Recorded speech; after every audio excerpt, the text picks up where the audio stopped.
Pada zaman sekarang ni, semuanya nak kena instant. Kita akan make the purchase without having the physical touch of the menu. In order to reach more people, we bring the cakes to the people.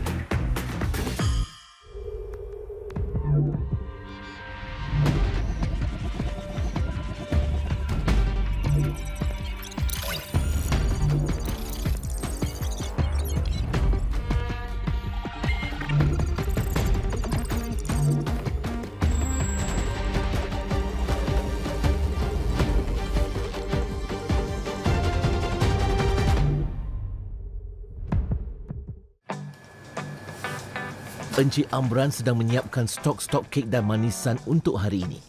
Sedang anak dan menantunya sibuk membuat kek, Encik Amran ditugaskan untuk menghantar ke kedai.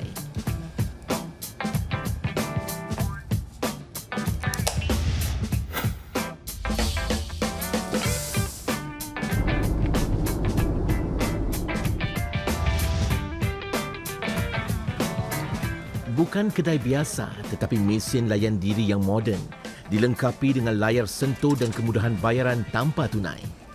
Sudah lebih 10 bulan Encik Amran mengembangkan perniagaan keknya, Wonderdale's Patisserie. Bermula di sebuah kedai, beralih ke dalam talian dan kini mesin layan diri. Kita agak hadapi tekanan sewa yang agak tinggi dan tekanan tenaga kerja. Jadi dari situ timbul idea. Saya cuba memikirkan bagaimana untuk kita turunkan kita punya save kita punya overhead. So dari situ timbul idea vending machine. In order to reach more people, we bring the cake to the people. Kan? Pelanggan maknanya macam kita sekarang ada 3, satu di Pasir Ris, satu di Tampines, satu di Geylang. Kalau ada tetamu last minute nak datang kat rumah, siapa tahu bakal Bestan nak masuk Meminang, tak ada apa-apa barang asyik-asyik mutabak, rujak. Sekali-sekali ambil kek, apa salahnya? Dari 117 juta pada tahun 2019, penjualan produk menerusi mesin layan diri kini diramal mencapai $125 juta pada tahun ini.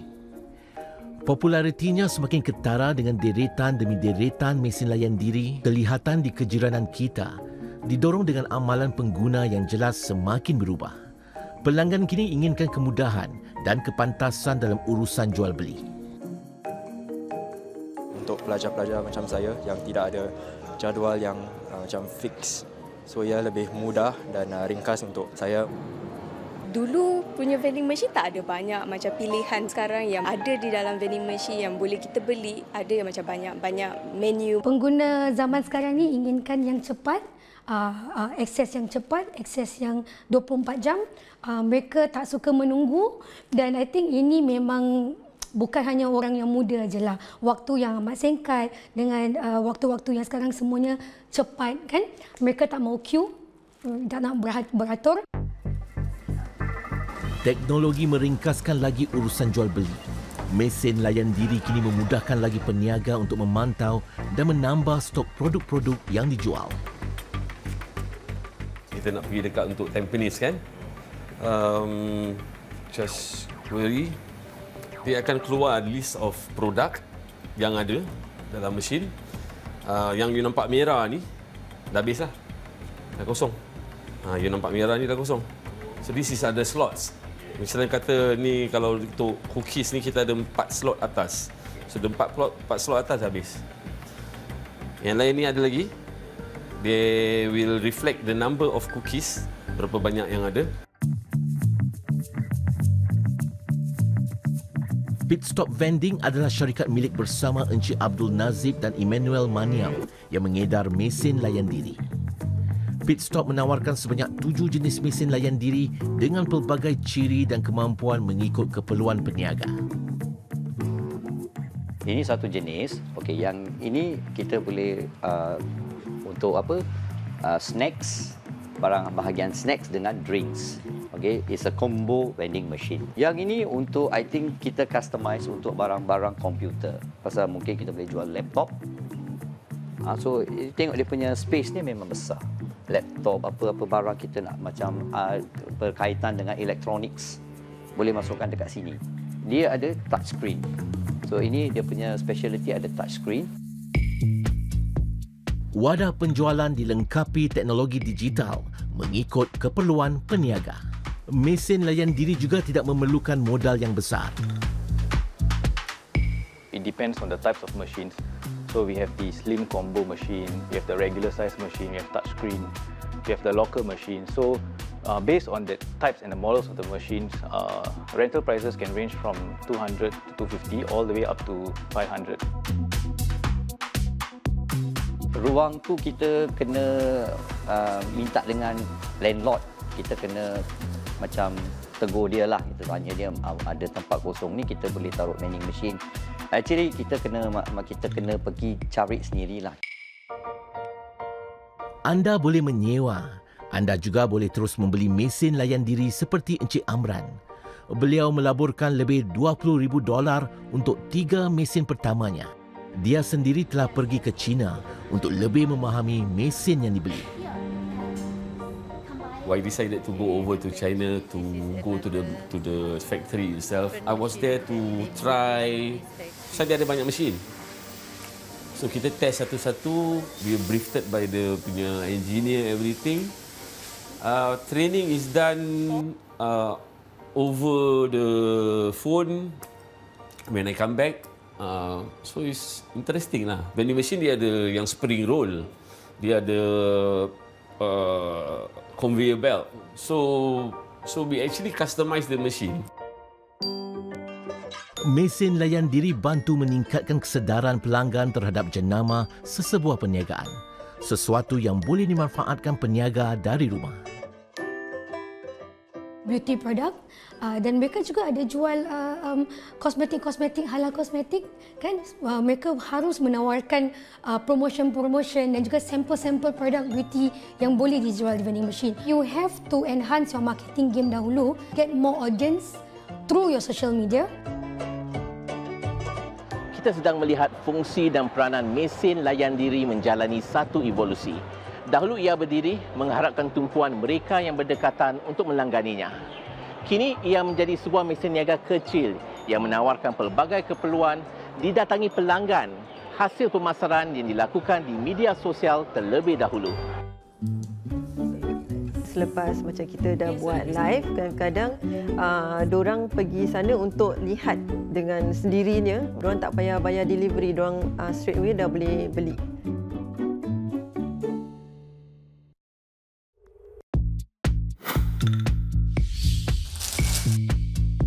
Sewa di kedai ni mahal mahal lah sangat. So kita kena, sebab hijab saya murah, jadi berapa banyak yang saya harus jual setakat untuk cover duit sewa.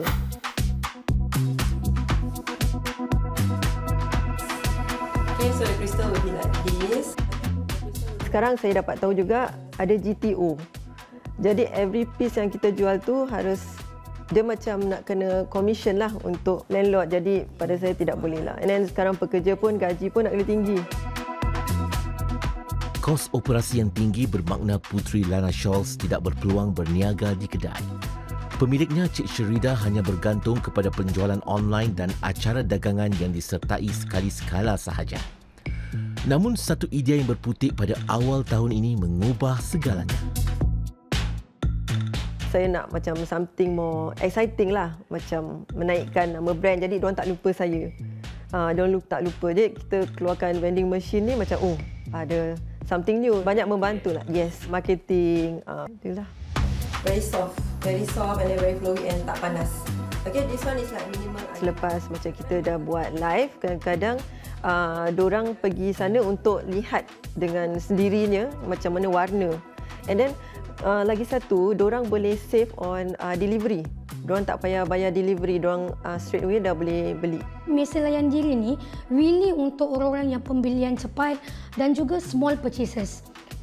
Produk-produk yang kecil-kecilan, kecil sahaja kan. Harga pun murah, seperti tudung yang jual $10. Tapi kalau you pergi ke butik, harganya boleh pergi 60-70 kerana layanan yang berbeza. Jadi ia tetap akan melengkapi satu sama lain. Wujud perubahan yang jelas terhadap amalan dan sikap pelanggan masa kini. Tidak lagi mementingkan pengalaman membelik-belik barang di kedai. Cekal membuat keputusan dengan berpandukan gambar atau klip video di media sosial. Saya tahu di tempat ni ada vending machine yang dapat memberi saya benda yang saya mahukan dan saya akan terus beli. Pengaruh dengan benda-benda apa yang ditunjuk dekat social media. From then on, then kita akan make the purchase without having the physical touch of the benda. Populariti mesin layan diri turut didorong oleh kos tenaga kerja yang naik saban tahun. Keadaan ini menjadi keluhan ramai peniaga. Tinjauan Persekutuan Perniagaan Singapura SPF menunjukkan kos pekerja menjadi antara tekanan utama buat 75% peniaga. Saya rasa dalam 2,000, 3,000 kalau 2 orang dah 2 kali ganda lah kan. And then kalau 12 jam saya rasa dah 3,000 lebih mungkin. Mesin ni ialah seperti saya punya pekerja yang bekerja 24 jam tanpa cuti. Senanglah saya boleh pantau daripada rumah. Jadi saya tak perlu keluar rumah sangat. Jadi saya pantau pada rumah. Kalau perlu saya stock up, penuhkan, baru saya pergi ke vending machine lah. Dengan mesin layan diri meringkaskan lagi kehidupan, peniaga di kedai rasa terpinggir. Dulu satu hari 200 lebih orang datang. Sekarang banyak orang, 100 lebih saja. Vending machine banyak, kita meniaga sikit susah juga lah. Tapi banyak orang beli, mau cari senang-senang, mau pakai vending machine. Lagipun ada orang order internet, Grab, makanan semua ada orang order punya pasal. Kita meniaga orang jugalah. Inilah wajah yang sering kelihatan di Teck Whye Lane sejak lebih 30 tahun dahulu. Khidmat ramah Encik Buhari kepada para pelanggan tidak dapat menyembunyikan kemerosotan di dalam perniagaan runcitnya saban tahun.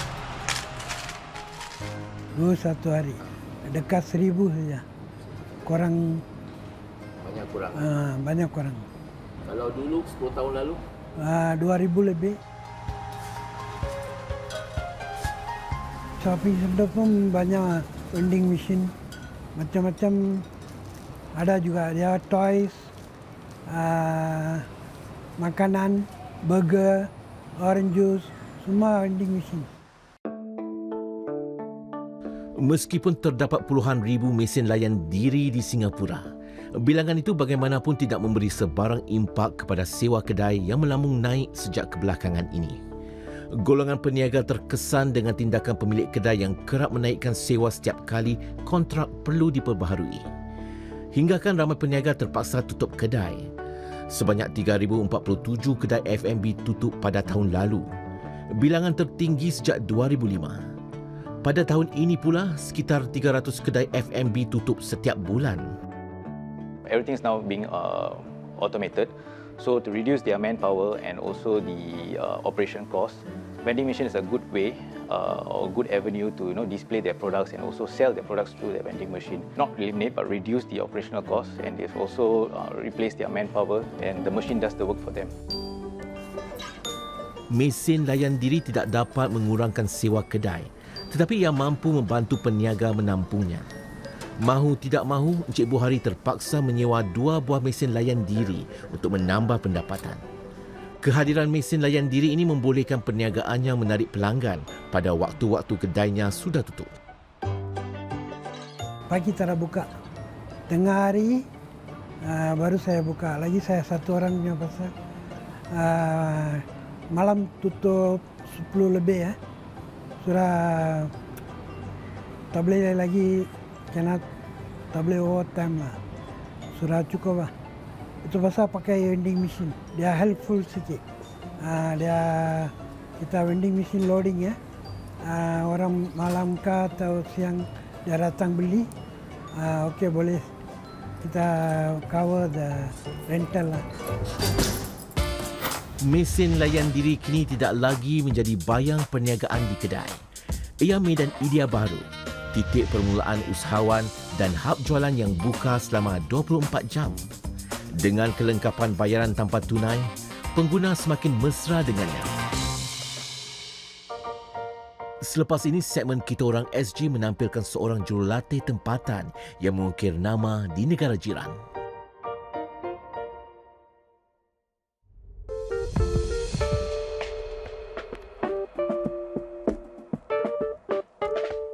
Coach ni seorang jurulatih yang marah-marah ke atau yang kasih motivation ke? Atau ada example tak?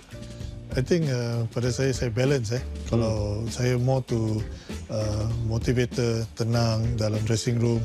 Tapi of course kita tengok situasi. Ada game yang betul-betul saya marah. Satu example, saya pernah campak botol player. Coach, apa masalah dengan bola sepak negara ni sekarang ni? I think masalahnya kalau kita tengok keseluruhan. Kita tak boleh just put on one side atau one area. Kalau coach punya anak cakap, Pak, nak jadi footballer, apa nasihat coach? Kalau dia talent, yes, I akan guide dia, akan support dia, and of course ask him to really proceed to become a footballer. Having said that, saya akan berusaha untuk mendapatkan dia latihan di luar negeri. Kalau anak coach macam hangat-hangat tai ayam je, better don't lah.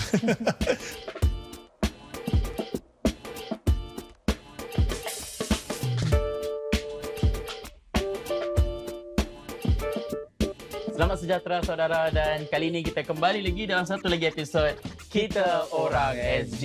Episod kali ini Hakim, dia menarik tau. Dia kalau tak dikawal, dia boleh berjam-jam lama dia. Faham. Pasal topik ni, semua orang rasa dia ada hak untuk bersuara. Okey, jadi topik hari ini adalah tentang bola sepak. Bola sepak. Jadi siapa tetamu kita? Tetamu kita, okey. Coach of the Year, bukan calang-calang bukan kat Singapura tau. Kat Malaysia lah. Orang Singapura. Orang Singapura menang Coach of the Year dekat Malaysia. Ini dia. Coach Aidil Shahrin. Apa khabar coach? Baik, alhamdulillah. Thank you for having me here. Jadi soalan saya coach, mungkin kalau sikit panas ni, kenapa coach bukan our national team coach?